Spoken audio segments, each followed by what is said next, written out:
Menteri Komunikasi dan Informatika Johnny G. Plate telah ditetapkan sebagai tersangka kasus dugaan korupsi proyek menara BTS 4G dan infrastruktur pendukung paket 1 hingga 5. Kasus tersebut pun kini telah ditangani oleh Kejaksaan Agung. Lantas bagaimana rekam jejak Johnny G. Plate hingga akhirnya namanya menjadi tersangka?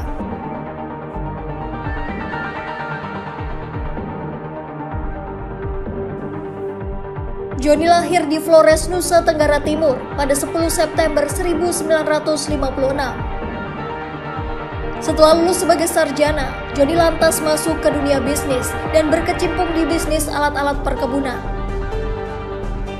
Bisnisnya pun sukses, lantaran saat itu sedang marak pembukaan lahan untuk perkebunan di Kalimantan dan Papua. Kemudian Johnny pun melebarkan sayap bisnisnya ke sektor transportasi.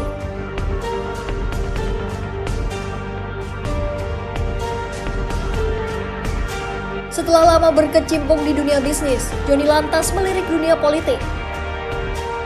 Karir politiknya dimulai ketika ia bergabung dengan Partai Kesatuan Demokrasi Indonesia atau PKDI sebagai Ketua Dewan Pertimbangan PKDI Jakarta. Lalu pada tahun 2013, Johnny pindah ke Partai Nasdem. Karena kinerjanya yang apik, karir politik Johnny pun terus naik dan diangkat oleh sang Ketua Umum Surya Paloh menjadi Sekretaris Jenderal Partai Nasdem 2017 hingga 2019. Setelah itu Johnny kemudian diangkat Presiden Joko Widodo sebagai Menteri Komunikasi dan Informatika Indonesia pada Kabinet Indonesia Maju.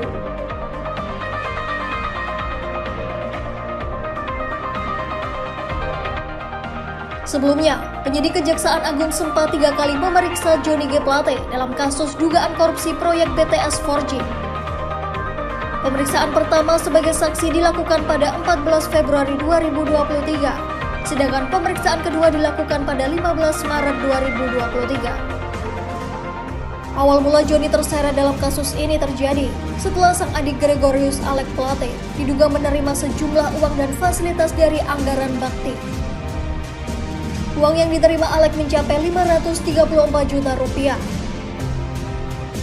Namun saat itu Kejagung masih belum bisa memberikan penjelasan lanjutan soal aliran dana bakti terhadap adik Johnny G. Plate itu, lantaran hal tersebut masih menjadi materi penyidikan.